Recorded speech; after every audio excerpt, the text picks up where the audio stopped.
మధు ఇద్దరు డాస్విన్కి రావాలని కూర్చున్నాం. మధుసేట్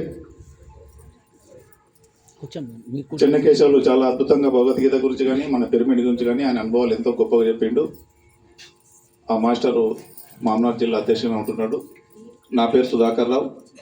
నేను వచ్చేసి 2002 ఆధ్యాత్మికత అంటే ఏంది మొట్టమొదటి నాకు సత్యసాయి బాబా దర్శనం ఇచ్చి ఎన్నో మెరాకిల్ చూపించినప్పటికీ సత్యసాయి మార్గంలో ఉంటూ సేవా కార్యక్రమాలు చేస్తుంటే ప్రతిసారి ఓంకార పిరమిడ్ ముగ్గు వచ్చినప్పుడు పోయినాం. అక్కడ ధ్యానం అనేది కుదిరి అక్కడ నుంచి ఓంకార ట్రస్ట్గా దాదాపు 10 ఏళ్ళకి వెళ్ళి ఓంకార పిరమిడ్ దాదాపు 16 సంవత్సరాలు అయితే మననే 13వ వార్షికోత్సవం చేసుకున్నాం. అక్కడ నుంచి నార్కల్ జిల్లా ఉన్నప్పుడు ఈ పిరమిడ్ కోసం ధ్యానం చేసి ఇక్కడ ఎంతోమంది శివాలయంలో ధ్యానం చేస్తుంటే ఆ తల్లికి ఎంతో అనుభవం వచ్చి మనం కూడా ఇక్కడ పిరమిడ్ కడితే బాగుంటుంది అని చెప్పి ఆ దంపతులు పిలిచి ఆ రోజు ముగ్గు వచ్చి ఈరోజు ఇంత సుందరీకరమైన పిరమిడ్ కట్టాడు. ఎందుకు కట్టండి రండి మాది ప్లీజ్ కూర్చోండి సార్. ఇంకో కూర్చో ఇంకోటి సుభాష్. అట్లా నాకు తెలిసినంత వరకు మానవ జన్మ కోసం ఎన్నో క్వశ్చన్లు వేసుకుంటే కబీర్ చెప్తాడు, ఖానేకెళ్ళే దిన్ కబాయే సోనేకెళ్ళే రాత్ కబాయే. తినడానికి పొద్దుముకులంతా కష్టపడుతున్నాం, ఆ తినేది అరించుకుంటే రాత్రి అంతా నిద్రపోతున్నాం. ఏం చెప్తున్నాం అంటే ఇది చెప్తున్నాం మనం. అంటే అన్ని జీవులు తింటుండే, అన్ని జీవులు పుడుతుండే, అన్ని జీవులు సంభోగం చేస్తుండే, తన సంతానం ఉత్పత్తి చేసుకుంటుండే. ఎన్ని చెప్పినా మానవ జన్మలో ఒక అర్థం ఉంది, పరమార్థం ఉంది. ఏముందంటే భగవద్గీత అలా చెప్పింది. భగవద్గీత గురించి ఎంతో చెప్పిండ్రు. ఉన్న సత్యం ఏంటంటే భగవద్గీత నాకు తెలిసిన వరకు జీవిత శాస్త్రం, ఎట్లా జీవించాలి, ఆత్మ పరమాత్మల కలయిక ఎట్లా ఉండాలి, జీవితం అంటే ఏంది. ఇంత ఒక ఉద్యోగం సంపాదించుకోవడం, పెళ్లి చేసుకోవడం, 2 పిల్లల్ని కనడం. దురదృష్టం ఏంటంటే 10 మంది పిల్లలు కంటున్నారు. ఈ దళిద్రం గవర్నమెంట్ ఏంటంటే ఎక్కువ జనాభా ఉంటే మేము ఓటక్కి ఏమదంటే వీళ్ళకి ఎక్కువ కట్ చేసి సృష్టిని ఆపేరు వీళ్ళు. చాలా దురదృష్టం ఇది. లిమిట్ పెడుతున్నారు. Science science science science science ఏమో వంటి జనం అంతా. సైన్స్ ఏం కోరుకుంటుందంటే అభివృద్ధిని కోరుకుంటుంది. మన ప్రపంచ నాలెడ్జ్ మొత్తం మన అరచేతులకు తెచ్చిపెట్టింది సైన్స్. ఓకే, సైన్స్ అభివృద్ధి చెందుతుంది. సైన్స్ నాకు తెలిసినంత వరకు ఎంత అభివృద్ధి చెందిందంటే ఒక ప్రైమరీ స్కూల్ నుంచి హై స్కూల్ పోతుంది సైన్స్. ఇప్పుడు ప్రైమరీ స్కూల్ నుంచి ఒక హై స్కూల్ స్థాయికి పోతుంది. అంతకంటే మించినట్టు సైన్స్ ఎక్కడ ఉందంటే మన స్పిరిచువాలిటీలో ఉంది. మన కృష్ణుడు చెప్పినా, రాముడు చెప్పినా, యేసు చెప్పినా ఎంతోమంది మాస్టర్స్ భూమికి వస్తున్నారు. వాళ్ళు చెప్తానే ఉన్నారు. 5400 సంవత్సరాలకి వెళ్ళి కృష్ణుడు భూమికి వచ్చి ఆయన ఎంత అద్భుతమైన జీవిత శాస్త్రం చెప్పిండ్రు. పౌరవులని, కాండవులని చూపించి, స్వార్థం అని చూపించి, ఇవన్నీ చూపించి, అయినా అన్ని చూస్తున్నాం, అన్ని చేస్తున్నాం. కానీ మనిషి ఏం వదులుతున్నాడంటే అయారాం గయారాం. పోనీ భౌతిక ప్రపంచంలో ఏమైనా ఆనందం పొందుతున్నాం అంటే పొందుతున్నాం. నేను కూడా భౌతిక ప్రపంచంలో ఒక ఒక ఒక తిండికి లేని వ్యక్తి ఒక సంపూర్ణమైన భోగ భాగ్యంలోకి ఎట్లా పోతారనేది నా జీవిత అనుభవం. అది నా జీవితం, నా సందేశం. సబ్జెక్ట్ చెప్తే ఇప్పుడు సమయం లేదు. ఎన్నో క్లాసుల్లో నాకు జిల్లాలో చెప్పినా కాబట్టి ముఖ్యంగా నేను చెప్పొచ్చేది ఏంటంటే అసలు ఇన్ని యుగాలకు వెళ్ళి ఇన్ని కార్యక్రమాలు చేస్తున్నారు. అసలు మళ్ళీ ధ్యానం స్పెషల్ ఏంది, ధ్యానం ఎందుకు చేయాలి? తల్లి గర్భంలోకి వెళ్ళి పుట్టినప్పుడు, పేగు కట్టయినప్పుడు మనం శ్వాసిస్తాము. ఆ శ్వాస మొదలు పెట్టుకొని అన్నీ చేస్తున్నాం కాబట్టి ఒక శ్వాసను ఒకటి మర్చిపోయినాం. మనం అన్ని కార్యక్రమాలు చేస్తున్నాం, పెళ్లి చేసుకుంటాం, పిల్లలు కట్టున్నాం, ఉద్యోగం చేస్తున్నాం, అన్ని చేస్తున్నాం. ఏమైనా చేస్తుంటే ఆనందం ఉందా అంటే తాత్కాలికమైన ఆనందం ఉంది. ఆనందం ఉంది. ఈరోజు 4 విషయాలు చెప్తే మంచిగా ఆనందం అనిపిస్తుంది. మంచిగా వంట తింటే మంచిగా ఆనందం అనిపిస్తుంది. ఇంటికి పోతే పుట్టేడు సమస్యలు ఉంటాయి ప్రతి వ్యక్తికి కూడా. నిత్యానందం సచితానందం, నిత్యానందం సచితానందం. సచితమైన ఆనందం ఏదంటే అది నిత్యం ఆనందం ఉండాలి. భక్తులైన వారు పరిపక్వ బుద్ధిచే ధ్యానమందు ఆత్మనంగలు ఆత్మయందే శాశ్వతానందం పొందగలని చెప్పి గీత చెప్తుంది. ఎవరైతే భక్తులు అనుకుంటున్నారో, నేను సాయి భక్తునిగా తిరిగినా, రామ భక్తునిగా తిరిగినా, కృష్ణుని భక్తుని తిరిగినా, కానీ ఇక్కడ నేను పూజలు చేయలే, నాకు పూజలు చేయబుద్ధి కాలే. బాబా చెప్పాడు సేవ చేయాలి. సేవ ఏం చేయాలి? మానవ సేవే మాధవ సేవ. ఈ వీళ్ళంతా ఎవరు అనుకుంటే నాకు తెలిసిన సత్యం ఏంటంటే మమాత్మ సర్వభూత ఆత్మ అని భగవద్గీత చెప్తుంది, వేదాలు చెప్తుండయి, అన్నీ చెప్తుండయి. బ్రహ్మమ్మనంగా వేరే పరదేశమున లేడు, బ్రహ్మమ్మనంగా తానే బట్టబయలు, తానను తారెనిగితో తానే బ్రహ్మంబు. తానను తానెరిగి అంటే మనం తెలుసుకుంటున్నామా? సత్యసాయిబాబు కూడా చెప్పిండు, తనను తన తెలుసుకుంటే దేవుడు, తనను తెలుసుకోలేకుంటే జీవుడు. నువ్వు దేవునుకుంటావా జీవునుకుంటావా? అట్లా ఉంటావు ఇట్లా ఉంటావు. మామూలు జీవితం అంతా రాక్షస జీవితం గడుపుతున్నాం అజ్ఞానం వల్ల ఒకంత దీని వలన. కాబట్టి మనం ఉద్ధరించుకుంటే ఏంటంటే 2 శ్వాసలు ఉన్నాయి కదా. అసలు మనిషి జీవితం 100 ఏళ్ళు ఆయుష్ ఇచ్చిర్రు. 100 ఏళ్ళు ఆయుష్ కాదు, ఒకప్పుడు 120 సత్యయుగంలో 160 సంవత్సరాలు బతికిరు. 8 ఫీట్లు హైట్ ఉండే మనిషి అని హిస్టరీ చెప్తుంది. అసలు 100 ఏళ్ళు ఆయుష్ ఇప్పుడు సంపూర్ణంగా బతుకున్నంటే మా నాయనమ్మ అయితే 90 ఏళ్ళు బతికింది, మా నాయన అయితే 80 ఏళ్ళు బతికిండు, మేమైతే 60 ఏళ్ళు అయితే ఉండొచ్చు అని గ్యారంటీ లేదు. మళ్ళీ షుగరు బీపీ ఎందుకమ్మంటే చెప్పేది ఆల్ డిసీజెస్ సైకోసోమాటిక్స్ అని ఓల్డ్ హెల్త్ తరఫున చెప్తుంది. ఆల్ డిసీజెస్ సైకోసోమాటిక్స్, శరీరానికి జబ్బులే లేవు. ఎక్కడికి వెళ్ళి వచ్చినాయి? నీ మానసిక మఠంలో టీవీ సీరియల్ పెడితే, పాలి పంచాయతీ పెడితే, ఆలి పంచాయతీ పెడితే, చుట్టాల పంచాయతీ పెడితే, రాజకీయం పెడితే, ఇది పెడితే, అది పెడితే, ఇది పెడితే, టోటల్గా ఇప్పుడు రాజకీయం జరుగుతుంది చూస్తున్నాం మనం. ఏం జరుగుతుందంటే అది ఏం జరుగుతుందో ఒక గుడ్డెద్దు షేడ్లో పడ్డట్టు ఉంది. అది తినేది తక్కువ, ఖరాబ్ చేసేది ఎక్కువ, అదే జరుగుతుంది సమాజంలో. కాబట్టి ఎవరు మారాలంటే సుపరివర్తన్ విశ్వ పరివర్తన్. సో అంటే నేనే మారాలా, నేను మారితే నేను ఆనందంగా ఉంటా, నా కుటుంబం మారితే కుటుంబం ఆనందంగా ఉంటుంది, నా ఏరియా మారితే నా ఏరియా ఆనందంగా ఉంటుంది, నా దేశం మారితే నేను ఆనందంగా ఉంటా. ఈ భారతదేశం ఒక గొప్పతనం చెప్పాలంటే ఎవరు ఊహించలేరండి. భారతదేశంలో పుట్టడం గొప్పతనం, గొప్ప గొప్ప గొప్ప అంటాం, కానీ ఆ గొప్పతనం అయితే భారతీయ సంస్కృతి సనాతన ధర్మం ఏందనేది మనం నిమ చేసుకున్నాలి. రాముని చూసినప్పుడు రాముని గురించి నెంబర్ వేసుకోవాలి, కృష్ణుని చూసినప్పుడు కృష్ణుని నెంబర్ వేసుకోవాలి, ఇసుడు సంగత సత్సంగంలో చూసినప్పుడు సత్సంగం గురించి కొన్ని క్వశ్చన్లు అడిగి నెంబర్ వేసుకొని సాధన చేయాలి. ఏం చెప్తాడు ఇక్కడ? Only no doctor, no medicine, only be your breath. Only శ్వాస మీద ధ్యాస పెట్టిన ఆయన ఎంతసేపు? పొద్దున ఒక గంట సేపు, సాయంత్రం ఒక గంట సేపు, అన్నిటి మీద ధ్యాస పెట్టినాం. కానీ కొంచెం నీ కోసం, ఎవరి కోసం? ఫస్ట్ నువ్వు పరివర్తన, నువ్వు మారాలి. దానికోసం 1 గంట శ్వాస మీద ధ్యాస. ఎంత అద్భుతంగా వచ్చాడు మేము. ఎందుకంటే ఎన్నో క్రియాయోగాలు, ఎన్నో ధ్యాన యోగాలు భిక్షమయ గురుజీ 50,000 క్లాసులు పెట్టి 50,000 మంది క్లాసులు అందించిన మామూలు జిల్లాలో. ముఖ్యంగా యోగ పద్ధతులు ఏం చెప్తున్నాడు? యోగ చిత్తవృత్తి నిరోధ, యోగ కలయిక, యోగ చిత్తవృత్తి నిరోధ. ఆ చిత్తంలో ఉన్న మొత్తం చెడు చిన్నప్పటి నుంచి మంచో చెడు తెలియక ఫీడ్ చేసుకున్నాం. అవన్నీ క్లీన్ కావాలి, ఎంటీ మైండ్ కావాలి. ఎంటీ మైండ్ కావాలంటే కనీసం గంట సేపు ధ్యానం. ధ్యానానికి ఏం కావాలి? ఒక పిరమిడ్ కావాలి. పిరమిడ్ ఏం ఉపయోగపడుతుంది? ఈత నేర్చుకున్నామంటే ఏం చేయాలి? ఫస్ట్ సేఫ్టీ కోసం ఒక బెండ్, ఒక టీపో తీసుకుంటాం మనం. ఒక వారం రోజుల్లో 10 రోజుల్లో ఆ టీప్ కట్టుకొని ఈత నేర్చుకుంటాం. ఈత నేర్చుకున్నాక ఆ టీప్ తోటి పని లేదు. ఇమీడియట్లీ మనకు ధ్యానం కుదరాలంటే దానికి ఒక పిరమిడ్ అవసరం అని చెప్పి అది ఈజిప్ట్ గీజా పిరమిడ్ టెక్నాలజీ తీసుకొని పత్రిసారు ప్రపంచం అంతా తిరిగి ధ్యానానికి 3 ఇంతలు ఎనర్జీ ఇస్తుందని చెప్పి ఆ పిరమిడ్ నిర్వహించిండు. ఆ ఓంకార పిరమిడ్ 16 సంవత్సరాల కింద ముగ్గు పోసి అక్కడ పోయినాం. అది నిర్వహించడానికి 3 సంవత్సరాలు పట్టింది. దాదాపు 6 కోట్లు ఖర్చు పెట్టింది ఈ రోజు వరకు. ఎవరిచ్చిన 6 కోట్లు అంటే ఈ ధ్యానం గురించి తెలిసిన వాళ్ళే తలా ఒక చేసిండ్రు. ఇప్పుడు అత్యంత సుందరంగా తయారైంది. ప్రపంచంలోనే ఒక స్పెషల్ ఓంకార శివలో 18 పిరమిడ్లు, భారతదేశంలో 18 శక్తి పీఠాలు ఉన్నాయి. కాబట్టి అక్కడ ఒక ముఖ్య ఉద్దేశం ఏంటంటే సిరిసిల్ల వెళ్ళే భక్తులు ఎవరైతే ఉన్నారో తన తెలుసుకున్న శివత్వం తెలుసుకోవాలంటే కనీసం ఒక అర్ధగంట సేపు ధ్యానం చేసి చక్కటి శాకాహారం తినాలని చెప్పి అక్కడ నిర్వహించారు. మనకి ఇక్కడ నుంచి 50 కిలోమీటర్ల దూరంలో. ఎందుకంటే ఎంతో అద్భుతం. ఇక్కడ నుంచి వచ్చిన వాళ్ళు ఎంతమంది ఉన్నారు ఓంకార పిరమిడ్? సంతోషం.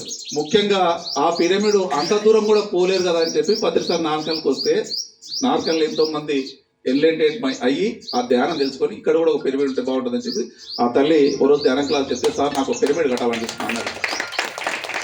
చాలా మంది కడతారండి, ధ్యానం చేస్తారు. వాళ్ళు ఎంతసేపు ధ్యానం చేస్తారు నాకు ముఖ్యం కాదు. నాకు ఒక ముఖ్య ఉద్దేశం ఏంటంటే ఒక క్లాస్ పిరమిడ్లో కట్టాలా, నాకు మెరక పిరమిడ్ కట్టాలని చెప్తే వచ్చినాం, కొబ్బరికాయ కొట్టినాం, తట అమ్మ తాలైతే సాయం చేస్తే ఎవరు సాయం అవసరం లేదు సార్, మేము ఒక్కరే కట్టాలనుకుంటాం. ల్యాండ్ వాళ్ళు ఇచ్చారు, పిరమిడ్ వాళ్ళు ఇచ్చారు. ఎందుకు ఇచ్చారు వాళ్ళు? ఎందుకు ఇచ్చారు? వాళ్ళు ఎన్నో సంస్థల్లో తిరుగుతున్నారు, వాళ్ళు వ్యాపారం కోసం సంపాదించుకుంటున్నారు. ఎందుకు ఇచ్చారంటే ఆ ధ్యానంలో వాళ్ళకు ఎన్లైట్మెంట్ జరిగి ఒక గొప్ప సృష్టి కోసం మనం ఏం చేయాలి? మనిషి జీవితంలో ప్రతి ఒక్కడు ఏం చేస్తున్నాడు? స్వార్థం స్వార్థం స్వార్థం స్వార్థం. ఏ గుడికో, ఏ ధ్యానం చేయి, ఏ మజీద్కో ఎక్కడ వేస్తారు నువ్వు స్వార్థం వీడనంత వరకు నీకు ముక్తి వచ్చే ప్రసక్తే లేదు కాక లేదు లేదు లేదు లేదు లేదు. ఆ స్వార్థం ఏంటంటే స్వార్థ త్యాగము, జితేంద్రియత్వము, సత్సంగత్వము, ముక్తికి మార్గము, పరోపకారము, పరమధర్మము, పరుల హింసయే నరక హేతువు, దయగల హృదయమే దైవ మందిరము, దయయే లేనితో దయంతో సరి. దయ్యం ఎక్కడ ఉందా అంటే రోడ్లైన తిరుగుతున్నాయి. మనిషి ఏముందంటే మనం విలువ ఏంటంటే మనం ఎవరం, మనం పరమాత్మలను తెలుసుకొని 16 కళలతో జీవించాలంటే వ్యక్తిని 2 కళలతోడికే పునర్జీవితంతోడికే ఆ 2 కళలతోడికే జ్ఞానం అజ్ఞానంతోడికే రోడ్ల మీద తిరిగి ఈ సంసారం మాయలో పడి కొట్టుకుంటున్నాం. కాబట్టి స్వార్థ త్యాగం చేయాలి. స్వార్థం త్యాగం చేసిన వ్యక్తులు ఎవరంటే నాకు తెలిసిన కాడికి నాగరికంలో ఈ మహానుభావులే. ఎందుకంటే మామూలు విషయం కాదండి. జాగా ఇచ్చి పిరమిడ్ కట్టి మళ్ళా వచ్చిన మాస్టర్ అంటే ఒక మాట అంటాడు, మంచి భోజనం కావాలంటారు, మంచి చాయ్ కావాలంటారు. వాళ్ళు ఏంటంటే తిట్టి కూడా పోతారు కొందరు వచ్చి. ఎందుకంటే కరెక్ట్ పెట్టినామా నువ్వు, లేకుండా తిట్టి కూడా పోతారు చాలా మంది. ఎందుకంటే ఆ పేసెస్ ఎందుకు వచ్చింది వాళ్ళకు, ఆ ఎంలైన్మెంట్ ఎందుకు వచ్చింది? ఆ స్వార్థానికి కొంచెం త్యాగం చేసారు వాళ్ళు. వాళ్ళకి 2 బిడ్డలు ఉన్నారు. 2 కదమ్మా, ఇది 3వ బిడ్డ పిరమిడ్ వాళ్ళు. 3వ దానిగా చూసుకుంటారు వాళ్ళు. కాబట్టి ఆ మార్గానికి వచ్చింది. కాబట్టి నేను చెప్పేది అంటే ఎన్లైన్మెంట్ కొంత వాళ్ళలో జ్ఞానం వెలిగింది. ఆ వెలిగింది కాబట్టి ఆ ధ్యానంలో దాన్ని పొందిన వాళ్ళు ఆ ఆనందాన్ని. భక్తులైన వారు పరిపక్వ బుద్ధి, వాళ్ళ భక్తులు ఉంటుంది.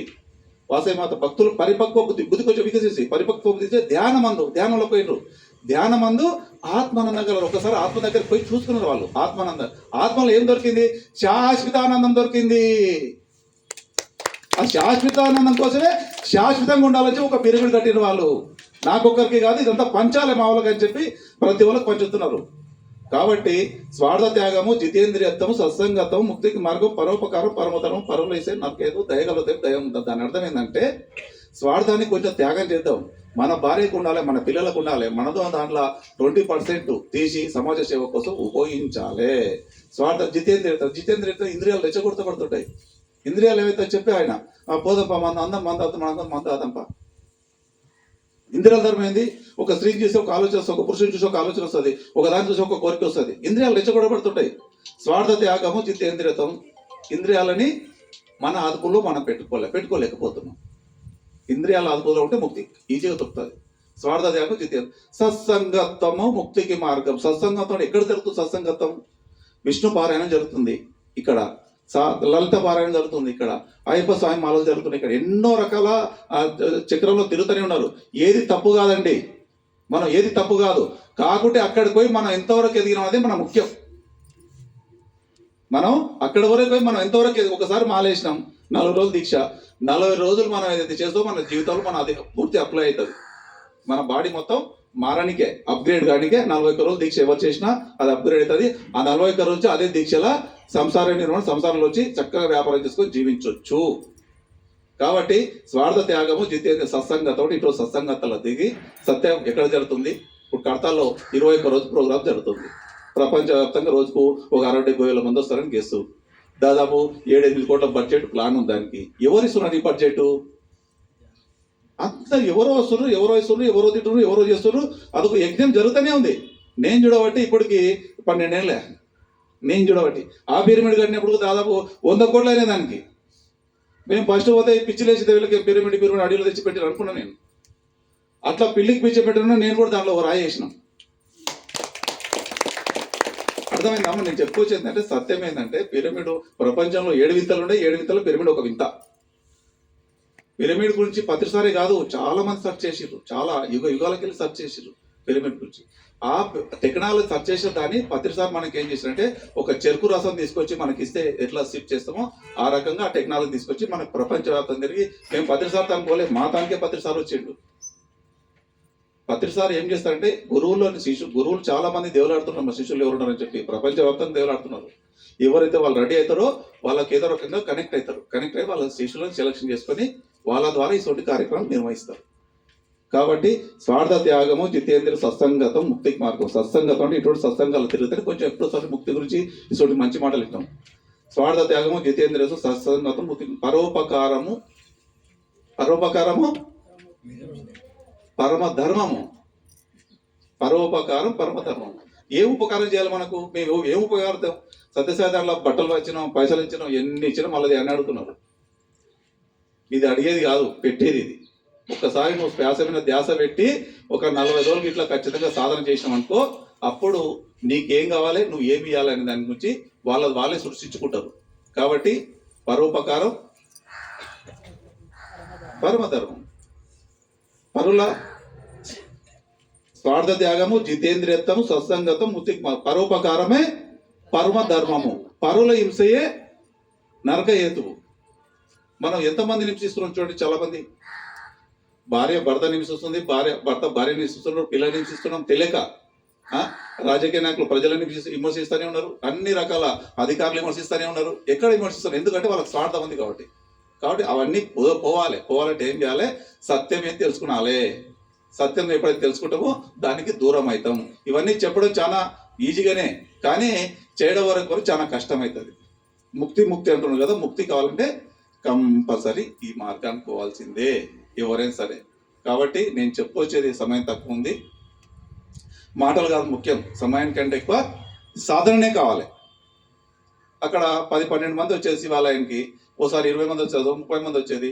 పిరమిడ్ కట్టినాక కూడా ఎన్నో ఏళ్ళకి వెళ్ళి 10 వచ్చేతో సాధన చేసుకోవచ్చు. ఎంతమంది రావాలి దీనికంటే? ఎంతమంది మనకు సంఖ్యతోకి అవసరం లేదు, ఎంతవరకు ఆ నాలెడ్జ్ని అచీవ్మెంట్ అనేది ముఖ్యం. అట్లా అయిన వాళ్ళు దాదాపు ఇప్పుడు 20-30 మంది ఉన్నారు. వాళ్ళు క్లాస్ చెప్పడానికి రెడీ అవుతున్నారు మాస్టర్స్. కాబట్టి నేను చెప్పొచ్చేదంటే శ్వాసమైన ధ్యాస అనేది మీరు ఎక్కడైనా ఎప్పుడైనా ఎవరి వయసు ఎంత ఉందో అన్ని నిమిషాలు కంపల్సరీ ఖాళీ టైంలో ఉంటే ఎక్కువ సమయం. కాబట్టి దీనికి సమయం ఇచ్చి ఈ చక్కటి పిరమిడ్ ఉపయోగించుకొని రోజుకు 2 గంటలు సార్. మళ్ళీ సండే కూడా మేడం అన్ననే ఒక అనౌన్స్మెంట్ చేసింది, గొప్ప వాళ్ళ కోసం గట్టిగా చెప్పండి కొడతాం. మళ్ళీ సార్ 41 ఆదివారాలు ప్రతి ఆదివారం క్లాస్ పెడతామని చెప్పింది. చాలా మంది ఇక్కడ ఉన్న వాళ్ళు కూడా బాగుంటుంది సార్ పెడదామని చెప్పారు. నాకు కూడా చెప్తే పెడదాము, అన్ని చక్కగా చేసుకుందామని చెప్పి 41 వారాలు ఈ రోజు నుంచి జరుగుతుంది. మీరు వారంలో ఒకరోజు ఇక్కడ సమయం ఇవ్వండి. ఈ క్లాసులు మాస్టర్స్ వస్తుంటారు, చెప్తుంటారు. మిగతా టైంలో మీరు ఇంటికాడ ధ్యాన సాధన చేసుకోండి. జ్ఞానపరంగా మీరు ఎన్ని విషయాలు కావాలన్నా. ఇంకోటి నేను చెప్పేందంటే, ఎంతో మంది చదువుతున్నారు, మాకు డిగ్రీ అయిపోయింది, నాకు పీజీ అయిపోయింది, నాకు జాబ్ వచ్చింది అని చదువు పని చేస్తారు. ఆ చదువే కాదు నాకు తెలిసిన ప్రకారం. ఎప్పుడు చదువుతూనే ఉండాలి. భగవద్గీత పుస్తకాలు చదవాలి. ఎన్ని పుస్తకాలు ఉన్నాయి, అబ్బా పుస్తకాలు చూస్తే ఆ పుస్తకాలు చదవక ఎన్ని మిస్ అవుతున్నాం అని తెలుస్తుంది మనకు. ఒక యోగి ఆత్మకథ ఏం పుస్తకం? ధ్యానం గురించి కానీ సైంటిఫిక్ రీజన్ అమెరికా శాస్త్రజ్ఞులకి ఒక సవాల్గా మారింది. ఒక యోగి ఆత్మకథ. ఆ యోగి ఎట్లా తయారైండు, ఆయన జీవిత చరిత్ర ఏంది, ఆయన ఎన్ని సంస్థలు తిరిగిండు, ఆయనకి ఎన్ని అనుభవాలు వచ్చినాయి. అమెరికాలో ఒక ఆశ్రమం పెట్టిండు ఆయనకి, క్రియాయోగం. అట్లా ఎంతమంది యోగులు ఉన్నారంటే అంతమంది యోగులు ఉన్నారు. ఆ యోగులంతా ఇప్పుడు యూట్యూబ్ ద్వారా బయటకు వస్తున్నారు.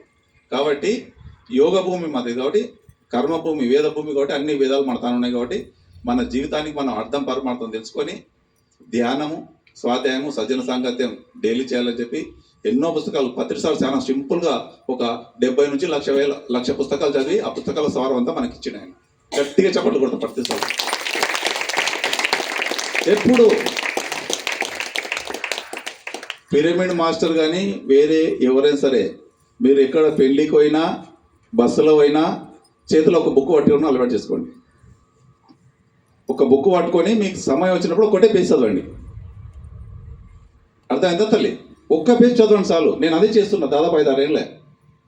సంవత్సరంలో ఒక 20,000 పుస్తకాలు కొనుక్కొని గిఫ్ట్ ఇస్తున్నా, ఇక్కడ నా ఫ్రెండ్ కలిపి ఇస్తున్నా.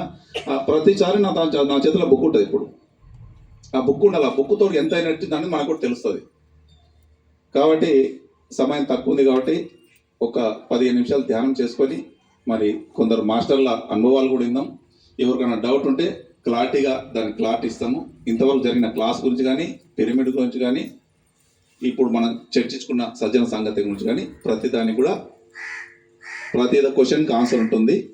మీరు ఒకటే నిశ్చయించుకోండి, 41 వారాలు రోజుకొక రోజు మనం ఇక్కడ రావాలి. ప్రతిరోజు మన సమయాన్ని 1 గంట పొద్దుగాల, 1 గంట సాయంత్రం ధ్యానానికి కేటాయించుకోవాలి. మేము అడిగేది ఇంతే తప్ప వేరే ఏమి లేదు. దీనికి డబ్బులు అవసరం లేదు, కొబ్బరికాయ అవసరం లేదు, టికెట్ అసలే అవసరం లేదు. అర్థమైందా? ఓకేనా తల్లి? ఎవరన్నా డౌట్ ఉంటే అడుగుతారా? చెప్తాలి. ఏం లేదా? ఎవరికైనా ఏమైనా డౌట్ ఉందా చెప్పండి. పిరమిడ్ సార్ ఎవరైనా మనుషులు ఉన్నదే మాట్లాడతారు కదా సార్, మామూలుగా అయితే మామూలుగా వేరే అయితే మాట్లాడరు, మనసు లేకపోతే మాట్లాడలేరు. నాకు అర్థం కాలేదు. మనం ఏదైనా మాట్లాడాలంటే మనసులో ఉన్నదే మాట్లాడతాం కదా. అవును, అదే మనసులో ఉన్నదే మాట్లాడతాం కదా బయటికి. అవును, అదే కదా సార్, అదే మాట్లాడతాం కదా అని డౌట్ అడుగుతుంది. మనసుతోనే కదా, బుద్ధితోనే అయితే మాట్లాడము. మనసుతోనే మాట్లాడాలి కాదటలేదు. మనకు మనసులో ఉన్నదే బయటికి మాట్లాడతాం, మనసులో ఉన్నది చెప్తాం. అదే అయితే మన మనసులో ఏమున్నదో మనం చెక్ చేసుకున్నాలి. అదే బుద్ధితోనైతే మాట్లాడడం, బుద్ధిలో ఉన్నది మాట్లాడడం, మనసులో ఉన్నది చెప్పాలనుకున్నదే మనసులో ఉన్నదే మాట్లాడతాము. మాట్లాడేటప్పుడు ఏంటంటే బుద్ధి వికసించిన వాళ్ళు మాట్లాడితే వేరే రకంగా ఉంటుంది, మానసిక స్థాయిలో ఉన్న వాళ్ళు మాట్లాడితే వేరే రకంగా ఉంటుంది. స్థాయి అక్కడ బుద్ధి ప్రతిసారి అనేది మనం మాట్లాడుతుంటే కొత్త కాబట్టి బుద్ధి లేదని నీకేం మాట్లాడుతాం నేను అంటే బుద్ధి ఉంది. చాలా మంది అంటున్నాడు నీకు బుద్ధి లేదమ్మా, ఇది మాట చెప్పాలని ఊత పదం పిల్లలు వాడుతున్నాం కదా మనం. మళ్ళీ బుద్ధి ఉందా లేదా మనకు చెక్ చేసుకుందామా. ఇది మోస్ట్ ఇంపార్టెంట్ క్వశ్చన్. నేను ఏమంటే మనం ఎవరు మనం చెక్ చేసుకుంటే ఏంటంటే నా పేరు సుధాకర్ రావు, ఇంకా గొప్ప చెప్పాలంటే నేను ఎల్బోలో దూరంలో మేము, ఇంకా గొప్ప చెప్పాలంటే నాకు ఒక పెద్ద బిల్డింగ్ ఉంది హైదరాబాద్లో, ఇవన్నీ చెప్పుకుంటూ పోతాం మనం. అది అది అది అది భౌతిక ప్రపంచంలో అది ఓకే. నేను ఎవరు అని ఆలోచన చేసుకుంటే నేను ఈ శరీరంలో ఉన్న నేను ఒక పరమాత్మను అనేది ఆ స్థితికి రావాలి. మనం ఆత్మనే పరమాత్మ. మనం ఆత్మని తెలుసుకుంటే కదా ఒప్పుకుంటారు ఎవరనేది చెప్పండి అమ్మా. ఎందుకు ఒప్పుకోరు చెప్పండి. పత్రి సారు చెప్పినంత వరకు మేము కూడా ఒప్పుకోలే, మాకు కూడా తెలియదు. ఆయన వచ్చేం చెప్పినంటే పెద్ద సభలో ఒక విమర్శ సభ జరుగుతుంది, దేవుడెక్కడా దేవుడెక్కడా అని తిరిగేవాడే దేవుడు అని ఫ్లాట్ చెప్పేసి నేను పోనీ ఈయన ఇంకా చెప్తుండు కదా అని చెప్పి మళ్ళీ కొన్ని చూసినాం మేము, పురాణాలు ఇతిహాసాలు చూసినాం.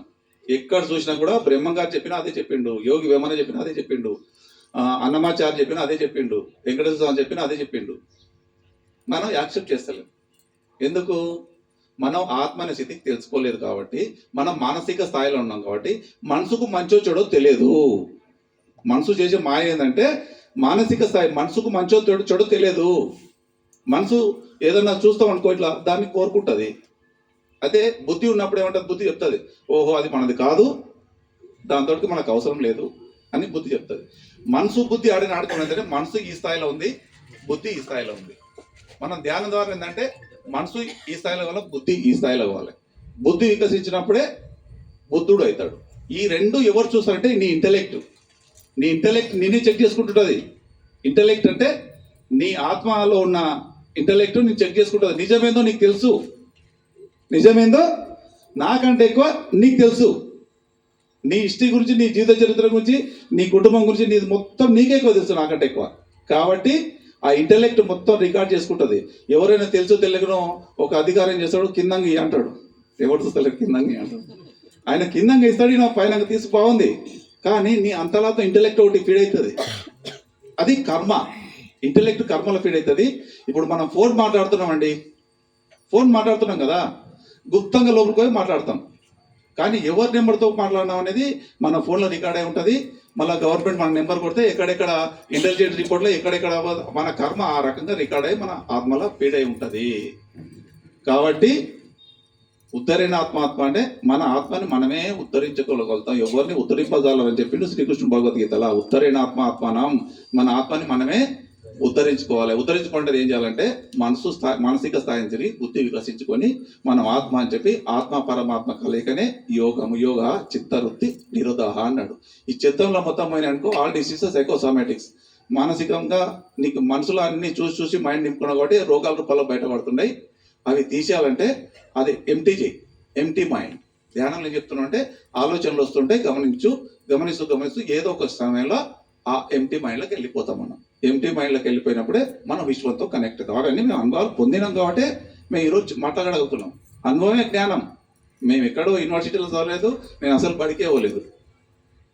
అనుభవమే జ్ఞానము, సమయమే సాధన, సహనమే ప్రగతి, దానమే ధర్మము, ధర్మమే పుణ్యము, పుణ్యమే మోక్షము. ఇట్లా ఎన్నో ఒకటి కాదమ్మా. నేను చెప్పేది ప్రతిసారి చెప్పిన ఏంటంటే 1,00,000 పుస్తకాలు చదివి దానిలో సారం అనుకూలంగా మనకు కొన్ని పుస్తకాలు ఇచ్చేసాడు. మా ఇంట్లో ఇప్పుడు దాదాపు ఒక 50 పుస్తకాలు ఉంటాయి. 50 పుస్తకాలు అమ్మా. మళ్ళీ ఇప్పుడు పోయి కడతాలకు పోయి రేపు ఒక 30 పుస్తకాలు తెచ్చుకుంటాను. నేను ఒకటే పేసి చదువుతా, వేరే వాళ్ళకి ఇచ్చేస్తాను. ఇప్పుడు కూడా ఆ పుస్తకాలను చూస్తే నాకు మీకు ఇట్లా మంచి మంచి పట్టుచీరలు చూసి ఎట్లా అనిపిస్తుందో, నాకు ఆ పుస్తకాలను తీసి ఈ బ్యాగ్లో తీసి పెట్టుకుని అనిపిస్తుంది. పెట్టుకుంటూనే ఉన్నాం. ఎందుకంటే అంత నాలెడ్జ్ ఉందాం మా పుస్తకాలలో. ప్రతి ఒక్కరు తులసిదళం పుస్తకం చదవండి, ఒక గిఫ్ట్ వేయండి. మీరు ఎన్ని చదువులు చదివినా చిన్నది ఆ తులసిదళం పుస్తకం కానీ, లేకుంటే ఉపయోగాత్మకత పుస్తకం కానీ, భగవద్గీత చదవడం ఒక ఎత్తు, అర్థం చేసుకోవడం రెండో ఎత్తు, ఆచరించడం మూడో ఎత్తు. చెక్ చేసుకోండి, యువర్ సెల్ఫ్ చెకప్. ఎవరి ద్వారా సెల్ఫ్ చెకప్ చేసుకోండి, మనం ఎంతవరకు ఉన్నామని చెక్ చేసుకోండి. ఎవరికైనా ఏమైనా డౌట్ ఉందా అమ్మా? నా డౌట్ నాకే ఉంది స్వామి. ఏంటంటే ఆత్మ వేరు శరీరం వేరు అని అంటున్నారు కదా. అయితే సత్యనారాయణ ఇక్కడ రా అని అంటారు మీరు. నేను వచ్చిన అప్పుడు ఆత్మ వచ్చిందా శరీరం వచ్చిందా? ఆత్మ ఉంటే శరీరం వస్తుంది. ఆత్మ వేరు శరీరం వేరు అని చెప్తారు కదా స్వామి. వేరని చెప్పలే. సిమ్ ఫోన్, నీకు సిమ్ కార్డు ఉందా?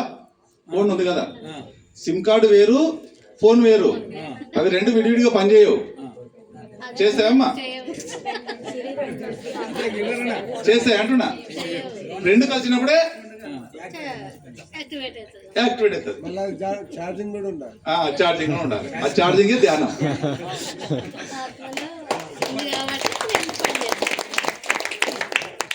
కొన్ని ఆత్మలు దేహం రానికే మామూలు విషయం కాదు. చాలా మంది ఉద్యోగం కోసం దేవులాడుతున్నారు. ఉద్యోగం రాలే. కొన్ని వేల ఆత్మలు పోషిస్తున్నాయి మాకు శరీరం కావాలని చెప్పి. వేరే లోకంలో ఉన్న మహాలోకంలో ఉన్న వాళ్ళు కూడా మేము భూమి మీదకి రావాలా, మాకు శరీరం కావాలని వాళ్ళు వెయిట్ చేస్తున్నారు. కొంతమంది మాస్టర్స్ కూడా వెయిట్ చేస్తున్నారు, మేము జ్ఞానం అందియాలి మీ ద్వారా అని చెప్పి. ఎంత వినయంగా అంటే మేము పత్రిసార్తాన 2 చేతులు కట్టుకొని ఇట్లా వినయంగా ఉంటామో అట్లా మహా దేవతలే భూమిని రానికి చూస్తున్నారు. ఎందుకంటే టెక్నాలజీ చాలా గొప్పగా ఉంది. ఆ టెక్నాలజీ భూమికి తీసుకురావాలని చెప్పి. మనకు దాదాపు 30 ఏళ్ల కింద పిరమిడ్ గురించి తెలియదు, 30 ఏళ్ల కింద సెల్ ఫోన్ గురించి తెలియదు, తెలుసా? మళ్ళీ ఈరోజు ప్రతి ఒక్కరు సెల్ ఫోన్ కొట్టు, నువ్వు ఒక్కటే చెప్తా నేను, ఉపయోగాత్మకతను కొట్టు, మొత్తం డౌన్లోడ్ అవుతుంది. త్రిలింగ స్వామిని కొట్టు, త్రిలింగ స్వామి 250 సంవత్సరాలు ఇప్పుడు ఉన్నాడు ఆయన. ఇక్కడ కిటికీ ఏముందమ్మంటే శ్వాస మనం ఏం చేస్తున్నాం అంటే మన మనసు, సార్ చెప్పిండు మనసు ఉంది కదా, మన మనసు ఎంత వేగంగా అవుతుందో మన శ్వాస కూడా అంతే వేగంగా అప్ డౌన్ ఆడుతుంది. ధ్యానంలో జరిగే ప్రక్రియ చెప్తాను నేను. మన మనసు వేగాన్ని బట్టి మన శ్వాస అలజడిగా ఉంటుంది. ఆ శ్వాస ఏముంటుందమ్మంటే 1 నిమిషానికి 14 నుంచి 16 శ్వాసలు తీసుకుంటున్నారు ప్రతి ఒక్కరు. ఈ సైంటిఫిక్ ప్రూఫ్ ఇది. దీని ప్రకారం చూస్తే 60 నుంచి 70 ఏళ్ళు బతుకుతున్నారు. ఇంకా కొంచెం చేంజ్ చేయాలంటే ఏం లేదు. నువ్వు కరెక్ట్గా ఇట్లా మనసును స్థిరత్వం పెట్టుకొని యోగులు చేసే ప్రక్రియ ఏంటంటే మనసును స్థిరత్వం పెట్టుకొని ఆ 15 శ్వాసాలని 12 తెస్తారు. ఏం లేదు, 15 శ్వాసాలని 12 తెస్తారు. నువ్వు 100 ఏళ్ళు కావాలా 150 కానీ ఇష్టం. అది కాదు, దానికి 8 తెచ్చిన వాళ్ళు ఉన్నారు. 200 సంవత్సరాలు అవుతారు, 300 సంవత్సరాలు. దాన్ని 4 తెచ్చిన వాళ్ళు ఉన్నారు. అది సాధన ద్వారా. దాని ఆహారం నియమం మనం ఏం చెప్తామంటే అది తెచ్చుకోవాల్సిన అవసరం లేదు. మనకు చాలా కోరికలు ఉంటాయి, సంసారం ఉంది, దాంట్లో నిర్మాణం పొందాలంటే సంసార నిర్మాణం 10 సార్లు చెప్పిండు, సన్యాసం కాదని చెప్పిండు. అర్థమైంది కాబట్టి ఆ మార్గంలో ఉండే మనం ముక్తి పొందాలి. కాబట్టి ఆ ముక్తి మార్గంలో ఈ సాధన చేసుకొని ఎవరికి వీలైనంత వాళ్ళు వెళ్ళిపోదాం. మనసు ఆత్మ ఉంటేనే ఈ శరీరానికి ఆత్మ కావాలి కంపల్సరీ. ఆత్మ శరీరం 2 కలిస్తేనే కలయిక. అర్థమైందా? ఈ శరీరాన్ని ఇక్కడ విడిచిపెట్టి మనము మానసిక స్థితిని విడిచిపెట్టి శూన్య స్థితిలోకి పోతే పరమాత్ముడు శూన్యాలు ఉన్నాడు, ఆయనతో కనెక్టివిటీ అవుతుంది. అదే ఆ కనెక్టివిటీనే దాన్ని ఎక్కువసేపు పొందినవాడు ఎన్లైట్మెంట్ ఆడే మన పత్రిసార్లు అక్కటోళ్ళు కానీ, యోగి విమన్న కానీ, బ్రహ్మంగారు కానీ, ఇట్లా ఎంతో మంది భూమికి వచ్చారు. వాళ్ళు చెప్తానే ఉన్నారు. వాళ్ళకు ఫోటో ఇచ్చి వాళ్ళకు ఫుల్ వేసి గోడ పెట్టు, నువ్వు ఇక్కడ ఉండి నేను ఇక్కడ ఉండి మనం ఇక్కడ ఉంటున్నాం. ఓకేనా మాస్టర్స్? ఒకసారి గట్టిగా చెప్పకూడదు. ఇట్లా చెప్పుకోవటం అంటే సమయం కనిపించదు. ముఖ్యంగా నేను చెప్పడం కాదు, మీరు కూడా చెప్పాలి. ఇప్పుడు మధు స్వప్నాల సందేశం 2 నిమిషాలు 3 నిమిషాలు ఎంతసేపు చెప్పినా ఇందాం వాళ్ళు. కాబట్టి ముందు మధు మాట్లాడాలి. ఇక్కడ వచ్చిన అందరికీ పెద్దలకు తోటి ధ్యానులందరికీ నమస్కారాలు. ఇక్కడ మనము పిరమిడ్ కట్టినాం కానీ చాలామంది వినియోగంలోకి రావట్లేదు. నెక్స్ట్ కూడా చాలామంది వచ్చి ధ్యానం చేసుకొని అందరూ కూడా ధ్యానం కావాలని ఆ యొక్క మనవి. దీనికి ఎంతైనా సహకారం చేస్తామని నేను కూడా ముందుకు వస్తున్నాను. మీరు కూడా అదే సహకారంతో అందరు ధ్యానం కావాలని కోరుకుంటున్నాను. అమ్మ మీరు చెప్పండి. ఇక్కడికి వచ్చిన అందరికీ నా యొక్క ఆత్మ ప్రణామాలు నేను ఇస్తున్నాను. ప్రతి ఆదివారం రోజు 12 గంటల నుంచి 11 గంటల నుంచి 12 గంటల వరకు ధ్యానం, కర్మ విపాక ధ్యానం చేపిస్తున్నాం. అంటే అట్లా కర్మ విపాక ధ్యానము ప్లస్ నిష్కలంక ధ్యానము అది కూడా చేపిస్తున్నాము. అందరికి ఖచ్చితంగా అటెండ్ కాండి. 1 అవర్ ధ్యానం, 1 అవర్ సజ్జన సాంగత్యం. అందరూ తప్పకుండా వచ్చి ఈ ధ్యానానికి మీరు కూడా ధన్యులు కావాలని కోరుకుంటున్నాను.